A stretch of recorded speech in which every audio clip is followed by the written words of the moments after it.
जय हिंद स्टूडेंट। देखिए class number 5वां है, ऑलरेडी चौथा क्लास तक हो गया है। आपको एक प्लेलिस्ट में सभी वीडियोस मिल जाएंगी।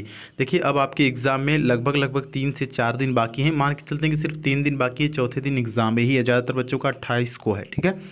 तो अब देखिए आपको ना बिल्कुल प्रैक्टिस करने की ज़रूरत है, और यहाँ पर जितने भी क्वेश्चन आपको दिए जा रहे हैं ना, उन क्वेश्चंस को ऐसे समझ के लगाना है कि यही क्वेश्चन एग्ज़ाम में आया हुआ है। देखिए इंडिया में खास करके अपनी तरफ एक जो सबसे बढ़िया चीज़ होती है ना कि प्रेशर में काम बहुत बढ़िया करते हैं सभी लोग, ठीक है। जैसे कि अब जैसे जैसे एग्ज़ाम करीब आएगा वैसे वैसे प्रेशर बनेगा, उतने जितने प्रेशर बनता है उतने बच्चे मन से पढ़ते हैं, खूब पढ़ते हैं। जैसे आपने क्रिकेट भी देखा होगा, तो अदर देशों का एक जब क्रिकेट देखिए तो ऑब्जर्व करिए, और इंडिया के देखिए। इंडिया में जब होता है कि लास्ट ओवर में लास्ट के 6 गेंद में अगर 20 रन चाहिए, 18 रन चाहिए, तो बन जाता है जनरली। जबकि वो चीज़ ऐसे नहीं हो पाता, तो जितना प्रेशर में आते उतने बढ़िया परफॉर्मेंस करते हैं, ठीक है। तो अब प्रेशर है भैया, अब शुरू हो जाइए, परफॉर्मेंस करना है आपको, बढ़िया करना है। क्वेश्चन नंबर 1 आपके सामने है, लिखा हुआ है कि the essay is divided into 5 paragraphs and every of these has 7 sentences. अब आपको बताना है कि इस चारों पार्ट में कहाँ पर एरर है। देखिए जब भी कोई एग्ज़ाम करीब आ जाता है ना, तो जब मैं प्रैक्टिस कराता हूँ तो खास करके फाइंड द एरर वाला ज़्यादा कराता हूँ। क्यों?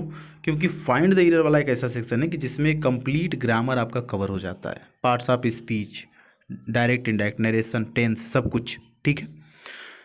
तो आइए देखते हैं, यहाँ पर लिखा हुआ है कि the essay is divided into 5। यहाँ तक तो बिल्कुल क्लियर है, ठीक है। यहाँ पर जो गड़बड़ी है, देखिए लिखा हुआ है ना कि ये ऑफ है, समझिएगा बात को, थोड़ा सा इसमें दिमाग लगाने वाला है। देखिए ऑफ क्या है? प्रीपोजिशन है। आप क्या है? प्रीपोजिशन है, ठीक है। आप प्रीपोजिशन है। तो प्रीपोजिशन के पहले क्या आता है? सब्जेक्ट आता है। प्रीपोजिशन के पहले क्या आता है? तो सब्जेक्ट। तो एवरी देखिए, सब्जेक्ट क्या होगा? या तो नाउन होगा या तो प्रोनाउन होगा। सब्जेक्ट क्या होगा? सब्जेक्ट जो होगा या तो नाउन होगा या प्रोनाउन होगा। क्लियर? तो एवरी जो है वो एडजेक्टिव है, तो यहाँ पर नाउन या प्रोनाउन होने के लिए इसको एवरी नहीं बल्कि क्या करेंगे, यहाँ पर ईच कर देंगे, EAC, ईच कर देंगे, ठीक है। तो ये सेंटेंस सही हो जाएगा। Paragraphs and each of these has 7 sentences, ठीक है। क्योंकि यहाँ पर ऑफ लगा है तो यहाँ पर एवरी नहीं बल्कि ईच होगा। क्लियर? आगे बढ़ लेते हैं नेक्स्ट क्वेश्चन की तरफ, और देखिए ये बहुत इंपॉर्टेंट है, और यहाँ से इस ईरर पे क्वेश्चन आपके एग्जाम में कई बार पूछा गया है। लिखा हुआ है कि the mother as well as her children were brought to the police station for interrogation. Interrogation मतलब पूछताछ होता है, ठीक है। तो देखिए mother as well as her children, यहाँ पर जो ईरर है वो पार्ट बी में है। जी हाँ, अगर आपका ये क्वेश्चन सही था तो कमेंट बॉक्स में जय हिंद लिखिएगा, मुझे पता चल जाएगा कि ये क्वेश्चन आपका सही था। देखिए बी में ईरर है, और ईरर कहाँ पर है? यहाँ पर है। वर नहीं बल्कि क्या होगा यहाँ पर? वाज होगा। क्यों सर वाज क्यों होगा, ये भी बता दीजिए। देखिए जब भी दो सब्जेक्ट एज वेल एज से जुड़े हों, तो देखिए ये एज वेल एज हो गया, और ये पहला सब्जेक्ट हो गया द मदर, और दूसरा सब्जेक्ट हो गया हर चिल्ड्रेन, ठीक है। अब जब आगे हेल्पिंग वर्ब लगानी है तो हम किससे लगाएंगे? हर चिल्ड्रेन के इस अनुसार लगाएंगे या द मदर के अनुसार लगाएंगे? तो एज वेल एज से जब दो सेंटेंस जुड़े होते हैं तो पहले सब्जेक्ट को देखते हैं। तो पहला सब्जेक्ट कौन है? The mother. तो मदर के हिसाब से क्या होगा? वाज नहीं बल्कि वर होगा। माँ तो एक ही है। क्लियर? इसलिए यहाँ पर ऑप्शन बी गलती है। अगला है कि this office is not available in any of the shop in the neighbourhood market, मतलब पड़ोसी मार्केट, ठीक है। बताइए the coffee is not available, तो यहाँ पर बिल्कुल सही है, coffee is not available, simple सा सेंटेंस है। इन एनी ऑफ, अब इधर देखिए कहाँ से शुरू होता है, एनी ऑफ द शॉप। देखिए एनी ऑफ क्यों लगा है? एनी ऑफ में क्या करते हैं हम लोग? सिलेक्शन करते हैं। एनी ऑफ में चुनाव करते हैं, तो चुनाव किस में से करेंगे? कोई एक चीज़ में से तो चुनाव नहीं करेंगे, एक शॉप में से चुनाव नहीं करेंगे, बहुत सी शॉप होगी उसमें से किसी एक का चुनाव करेंगे ना। एनी ऑफ द शॉप्स होगा, शॉप नहीं बल्कि शॉप्स होगा, तो यहाँ पर एस होना चाहिए था। ऑप्शन बी सही है। नेक्स्ट की तरफ बढ़ते हैं। अगला है कि आफ्टर, देखिए जैसे एज वेल एज वाला मैंने बताया, हो सकता है कि वही वाला एग्जाम में पूछते, उसी से संबंधित एज वेल एज से, तो आप सही कर देंगे ना।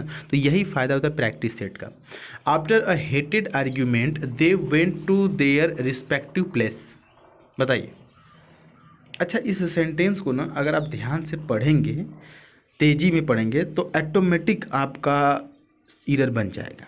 जैसे मैंने पढ़ा, मैंने खुद को रोका तो ताकि आपको आंसर ना पता चले।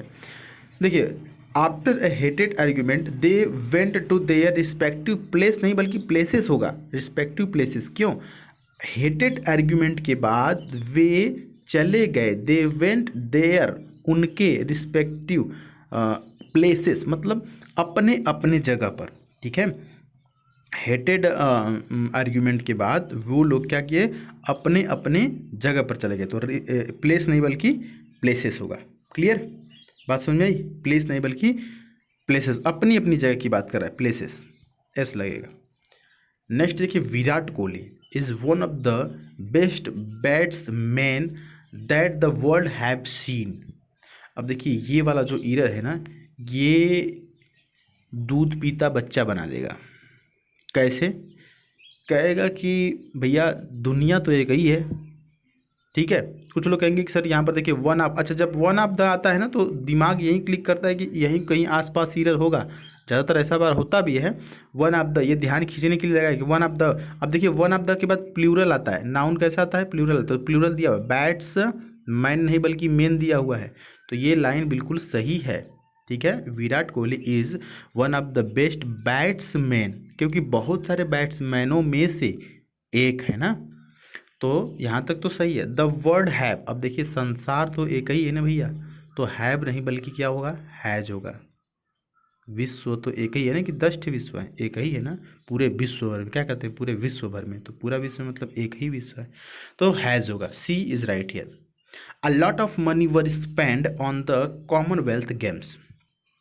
कॉमनवेल्थ गेम्स में बहुत सारे मनी क्या होते हैं? स्पेंड होते हैं। तो बताइए आप कि यहाँ पर क्या होगा। देखिए, मनी जो है वो कौन सा नाउन है? अनकाउंटेबल नाउन है भाई। पैसे को नहीं गिन सकते, धन को नहीं गिन सकते हैं। देखिए मनी मतलब हम लोग के माइंड में ज़्यादातर क्या आता है? ज़्यादातर आता है रुपया, ठीक है। और रुपया को आप कहते हैं कि सर हम उसको तो गिन लेते हैं कि हमारे पास 500 है, 1000 है, 2000 है, 4000 है। लेकिन एक्चुअल में मनी का मतलब रुपया से नहीं है, मनी का मतलब होता है धन से। जब भी मनी का मतलब रुपया से समझेंगे तो आप कंफ्यूज करेंगे कि सर हम तो रुपया गिन लेते हैं, नहीं। मनी का मतलब धन, और धन का मतलब नहीं गिन सकते। आप थोड़े कहेंगे मेरे पास 4 धन है, मेरे पास 5 धन है। अरे धन है तो धन है भाई, मनी, मनी इज धन, समझना। क्लियर? तो जब धन समझेंगे तो ये अनकाउंटेबल नाउन है। मनी जब अनकाउंटेबल नाउन है तो यहाँ पर इसके साथ वर नहीं बल्कि क्या आएगा? वा जाएगा। अनकाउंटेबल नाउन के साथ हमेशा singular. Clear? A lot of के बाद, अ लॉट ऑफ के बाद जब हेल्पिंग वर्ब आपको लगानी होती है तो उसके बाद वाले नाउन को देखते हैं। जैसे अ लॉट ऑफ के बाद क्या है? मनी। अगर अ लॉट ऑफ स्टूडेंट होगा तो वाज होगा।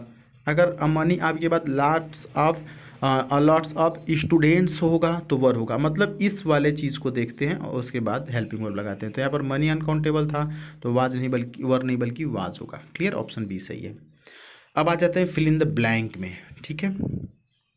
The experience of having climbed to the Mount Everest changes you. Empty मतलब माउंट एवरेस्ट, माउंट, ठीक है। अब देखिए द एक्सपीरियंस हैविंग क्लाइंब मतलब, क्लाइंब मतलब चढ़ चुका है, चढ़ने वाली बात की जा रही है, तो काम हो चुका है, समझिएगा। तो जो आपका माउंट एवरेस्ट पर जो चढ़ने का आपका अनुभव है, एक्सपीरियंस है, वो क्या क्या है? आपको कैसा चेंज कर दिया है? Changes you. तो कैसा? फ्रिक्वेंटली, फ्रिक्वेंटली मतलब होता है बार बार, और रेगुलरली मतलब लगातार, रेयरली मतलब कभी कभार, तो कंप्लीटली मतलब पूर्ण रूप से। ऑप्शन डी सही होगा। यहाँ पर कोई ग्रामर का रूल नहीं लगा है डियर स्टूडेंट, बात समझिए। क्वेश्चन के हिसाब से आंसर देखेंगे। अगर आपको चारों का मीनिंग पता रहेगा तो आप सही आंसर तक पहुँच जाएंगे। और इस समय यही ईरर दे रहा है, वोकैबलरी बेस्ड इसको ईरर कहते हैं, कि आपको इन चारों का मतलब पता होना चाहिए। जो आपका माउंट एवरेस्ट पर चढ़ने का जो एक्सपीरियंस है वो आपको पूरी तरह से क्या करता है? चेंज कर देता है, चेंजेस यू कम्प्लीटली। नेक्स्ट की तरफ बढ़ते हैं। We had our time of peace and goodwill, ठीक है। A time I will as long as life. तो मैंने भैया जो हमने बहुत ही गुडविल वाला और शांति वाला जो टाइम हमने एक्सपेंड किया, जो हमने टाइम बिताया, गुजारा, उसको क्या करेंगे? उम्र भर हम क्या करेंगे? उस टाइम को चेरिश करेंगे, इंजॉय करेंगे। जी हाँ, चेरिश का मतलब क्या होता है? इंजॉय, इंजॉय का मतलब आनंद। तो जो टाइम हमने किया, लगाया, जो हमने टाइम गुडविल वाला और शांति वाला बिताया, हैड मतलब हो चुका है, तो उसको हम क्या करेंगे? जीवन भर इंजॉय करेंगे ना, ठीक है, रिमेंबर करेंगे। क्लियर, तो ऑप्शन बी सही है। नेक्स्ट देखिए फ्लिया मार्केट। फ्लिया मार्केट मतलब क्या होता है, हमने कराया, ये फ्रेज है फ्लिया मार्केट, हमने ईडीएम्स वाले में कराया है।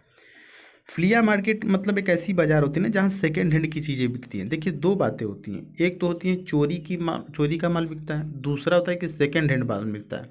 जैसे सेकेंड हैंड आपको लैपटॉप चाहिए या सेकेंड हैंड फ़ोन चाहिए, तो एक ऐसा शॉप होता है, सेकेंड हैंड कैमरा होता है, तो वहाँ पर सेकेंड हैंड चीज़ें मिलती हैं। लेकिन एक होता है कि पूरी चोरी की सामान मिलेगी वहाँ पर, ठीक है, जिसको चोर बाज़ार या चोर मंडी ऐसा कुछ कहते हैं। तो यहाँ पर बात होती है फ्लिया मार्केट मतलब सेकेंड हैंड, किसकी, सेकेंड हैंड, याद रखेंगे, कंफ्यूज नहीं होना है।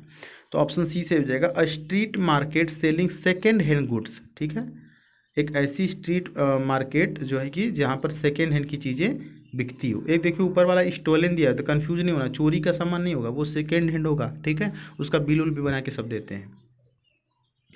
अगला ये कट द मस्टर्ड। अब कट द मस्टर्ड का मतलब क्या होता है यहाँ पर समझना है। कट द मस्टर्ड का मतलब, मस्टर्ड मतलब सरसों से, मस्टर्ड मतलब किससे है, सरसों से।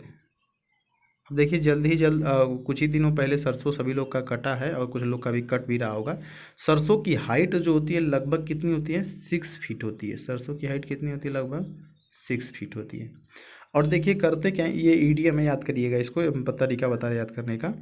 किसी भी काम को ना संतुष्टि से कर लेना, तो क्या हो जाएगा, ऑप्शन ए होगा, operate in a satisfactory manner. किसी भी चीज़ को संतुष्टिपूर्वक कर लेना, that is cut the mustard. क्यों, जैसे आप जब सरसों काटने जाएंगे ना, तो होता ही है कि सरसों अगर कच्चा रहता है और काट देंगे तो क्या होगा, उसमें ज़्यादा तेल नहीं निकलेगा, ज़्यादा ऑयल नहीं निकलेगा। और सरसों जब पक जाएगा तब जब काटते हैं तो उसमें झरने के ज़्यादा मतलब चांसेस रहते हैं। जैसे थोड़ा सा भी उसको हिलाएंगे, काटते समय हिलेगा ही, तो झर जाता है सरसों का बीज जो है।